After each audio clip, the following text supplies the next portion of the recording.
பொள்ளாச்சியில இருந்து brother Justin வந்திருக்கிறாங்க. வாலிப வயதுல ஆண்டவர் அவங்களுடைய வாழ்க்கையில எவ்வளவு பெரியவரா இருந்து அவருடைய வாழ்க்கையை ஏற்ற நேரத்துல எப்படி சூப்பரா ஆசீர்வாதமா நடத்தினாங்க அப்படிங்கறத அவங்க நம்ம மத்தியில சாட்சி சொல்ல போறாங்க. நம்ம அவங்கள ஒரு கிளாப் பண்ணி அவங்கள நம்ம வெல்கம் பண்ணிடலாம். Praise lord. என்னோட பேர் ஜஸ்டின் சாலமன். நான் பொள்ளாச்சியிலிருந்து வந்திருக்கேன். இந்த நாளில் தேவன் என்னையும் ஒரு சாட்சியாக இவங்க மத்தியில் நிறுத்தினதா இவருக்காக நான் தேவனை ஸ்தோத்திருக்கிறேன். நான் பிறந்த நாளில் ஒரு பல வருஷங்களுக்கு முன்னாடி குடும்ப சூழ்நிலை ரொம்ப செதஞ்சு போன நிலைமையில காணப்பட்டுச்சு. நல்லா போய்கொண்டிருந்த எங்களுடைய வாழ்க்கையில அப்பாவுக்கு ஒரு ஆக்சிடென்ட் நடந்துச்சு. அந்த ஆக்சிடென்ட் மூலமா எல்லாவற்றையும் இழந்து, வேலையை இழந்து, வருமானத்தை இழந்து, ஒரு வேளை சாப்பாட்டுக்கு கூட வழி இல்லாத நிலைமையில இருந்தோம். நண்பர்களினால, உற்றார் உறவினர்களினால கைவிடப்பட்ட நிலைமையில எங்களுடைய குடும்பம் வாழ்ந்து கொண்டிருந்தது.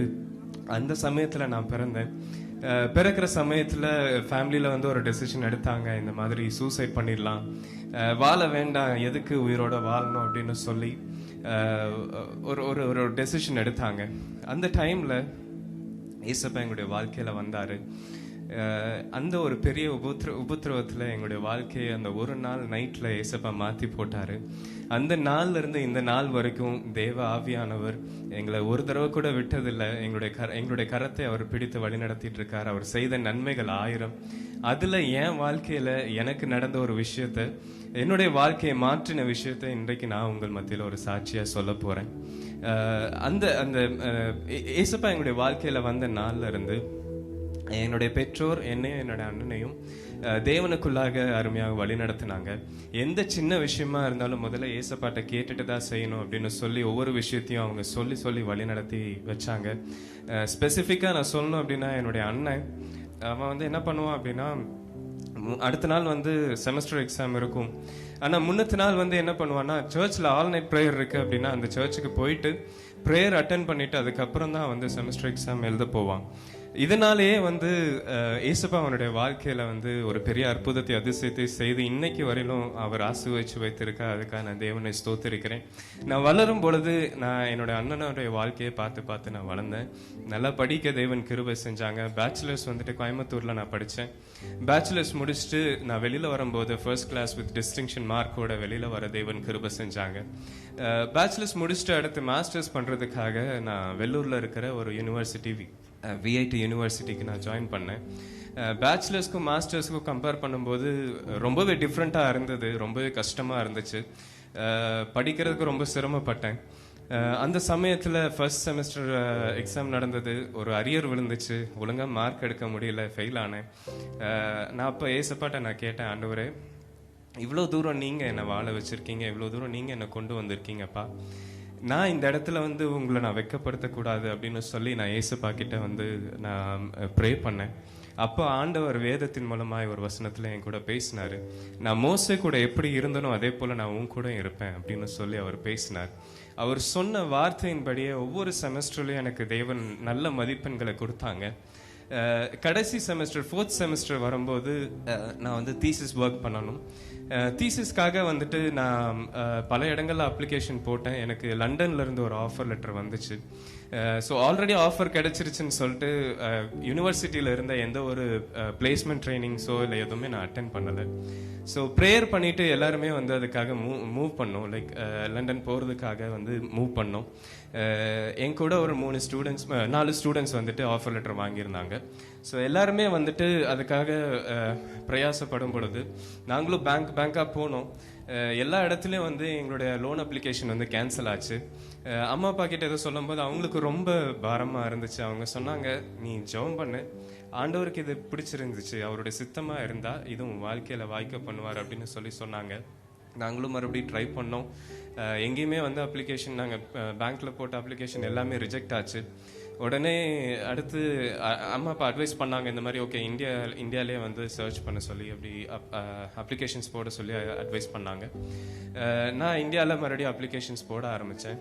Indian institute of technology, IIT சென்னையிலேருந்து எனக்கு ஒரு ஆஃபர் லெட்டர் வந்துச்சு. அந்த இடத்துல போய் ப்ராஜெக்ட் பண்ணுறதுக்கு தேவன் கிருபை செஞ்சாங்க. டிசம்பர் மாதம் என்னுடைய ப்ராஜெக்ட் நான் ஸ்டார்ட் பண்ணேன். அதிசயமாய் வழி நடத்தினார். 2019 வருஷம் டிசம்பர் மாசத்துல என்னுடைய ஒர்க் நான் ஸ்டார்ட் பண்ணேன். என் கூட லண்டனுக்கு ஆஃபர் லெட்டர் வாங்கின பசங்க எல்லாரும் வந்துட்டு பிப்ரவரி 2020 அப்போ வந்துட்டு லண்டனுக்கு போனாங்க. என்னுடைய ஒர்க் நல்லபடியா போச்சு. 4 மாசம் நல்லா ஒர்க் பண்ணேன். ஒர்க் பண்ணும்போது நடுவில் வந்து ஒரு லாக்டவுன் அனௌன்ஸ் பண்ணாங்க கோவிட் டைம்ல.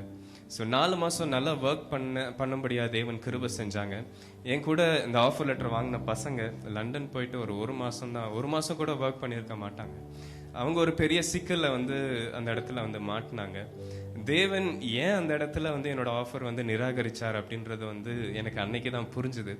ஆண்டவரே நீர் எவ்வளவு நல்லவர்னு சொல்லி அந்த நாள்ல எல்லாரும் குடும்பத்துல அம்மா அப்பா அண்ணன் எல்லாருமே வந்துட்டு ஏசப்பாக்க நன்றி சொல்லி நான் அரியர்ல என்னோட மாஸ்டர்ஸ் நான் ஸ்டார்ட் பண்ணேன். நான் ப்ராஜெக்ட் நான் மாஸ்டர்ஸ் முடிச்சு வெளியில வரும்போது ஆண்டவர் வந்து எனக்கு ஃபுல் மார்க் கொடுத்தாங்க. 10 on 10 கொடுத்தாங்க. நான் வெளியில என்னோட மாஸ்டர்ஸ் முடிச்சுட்டு நான் வரும்பொழுது ஒரு டிஸ்டிங்ஷன் மார்க்கோட கையில ஒரு நல்ல ஒரு வேலையோட தேவன் எனக்கு வந்து என்னோட மாஸ்டர்ஸ் முடிக்க ஏசப்பா கிருபை செஞ்சார். அதுக்கான தேவனை ஸ்தோத்தரிக்கிறேன். ஒரு 1.5 வருஷம் நல்லபடியா ஒர்க் பண்ணேன். ஒர்க் பண்ணிட்டு ஏசப்பாட்ட நான் வந்து ஜெபிச்சேன், ஆண்டவரே நான் வந்து படிச்சது லேப் ஒர்க்காக நான் படிச்சிருக்கேன். ஆனா நான் இப்ப கம்ப்யூட்டர்ல ஐடி ஒர்க் மாதிரி பண்ணிட்டு இருக்கேன். ஆண்டவரே எனக்கு ரியல் எக்ஸாம்பிள்ஸ் வேணும். எனக்கு நான் ரியல் லைஃப்ல நான் ஒர்க் பண்ற மாதிரி இருக்கணும். லேப்ல நான் போய் ஒர்க் பண்ணும், அனிமல் மாடல்லாம் வந்து யூஸ் பண்ணி நான் ஒர்க் பண்ணும் அப்படின்னு சொல்லி ஏசப்பாட்ட ஜெபிச்சேன்.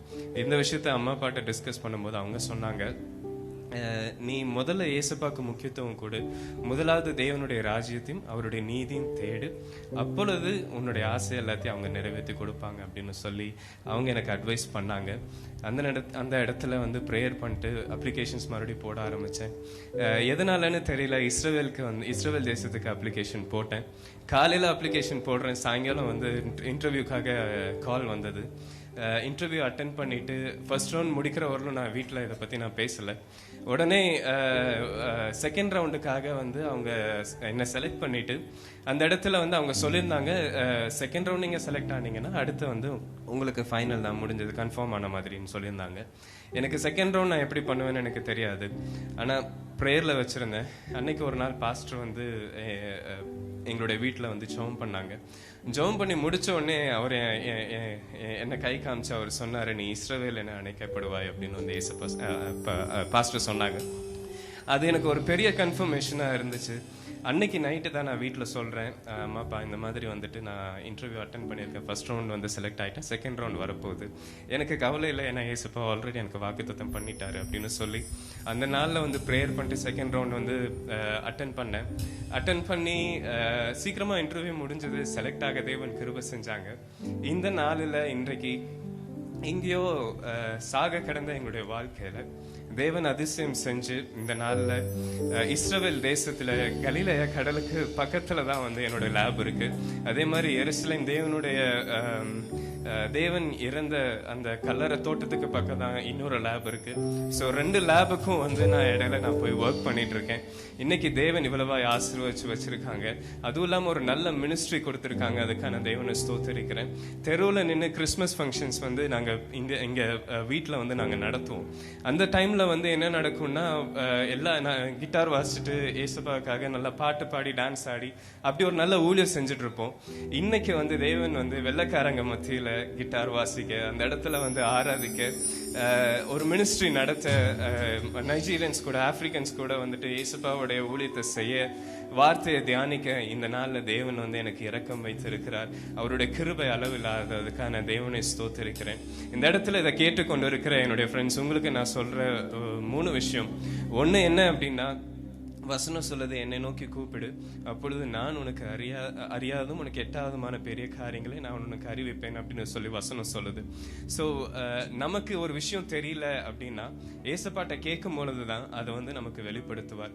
இது ஒரு விஷயம். 2வது விஷயம் என்னன்னா, நீதிமொழிகள் 21:31 வந்து வசனம் சொல்லுது, குதிரை யுத்த நாளுக்கு ஆயத்தமாக்கப்படும், ஜெயமோ கர்த்தரால் வரும் அப்படின்னு சொல்லி வசனம் சொல்லுது.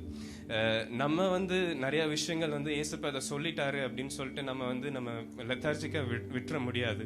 வசனம் வந்து சொல்ற மாதிரி நம்ம ஆயத்தப்பட்டோம்னா அதை கேட்டு பிரதிபலனை வந்து தேவன் நமக்கு தருவார். 3வது விஷயம் என்னன்னா, முதலாவது தேவனுடைய ராஜ்யத்தையும் அவருடைய நீதியும் தேடு, அப்பொழுது இவைகள் எல்லாம் உனக்கு கூட கொடுக்கப்படும். எந்த உயரத்துல எங்க நம்ம போனாலும் ஏசப்பா தான் அது கொடுத்தார் அப்படின்றத வந்து நம்ம மறந்துடக்கூடாது. எந்த மாதிரி சிச்சுவேஷன்ல நம்ம இருந்தாலும் சரி, ஃபர்ஸ்ட் ப்ரிஃபரன்ஸ் ஏசப்பாக்கு கொடுங்க. என்னுடைய அண்ணனுடைய வாழ்க்கையில நான் அதை பார்த்து வளர்ந்தேன். இன்னைக்கு என் வாழ்க்கையில அது நடந்து கொண்டு இருக்கிறது. அதுக்காக நான் தேவனை ஸ்தோத்திரிக்கிறேன். இதை கேட்டுக்கொண்டு இருக்கிற உங்களுக்கும் தேவன் ஒரு பெரிய ஆசீர்வாதத்தை வைத்திருக்கிறார் என்று நான் நம்புகிறேன். ப்ரேயர் பண்ணிக்கோங்க. தேவன் தாமே இந்த சாட்சியை ஆசீர்வதிப்பாராக. ஆமென்.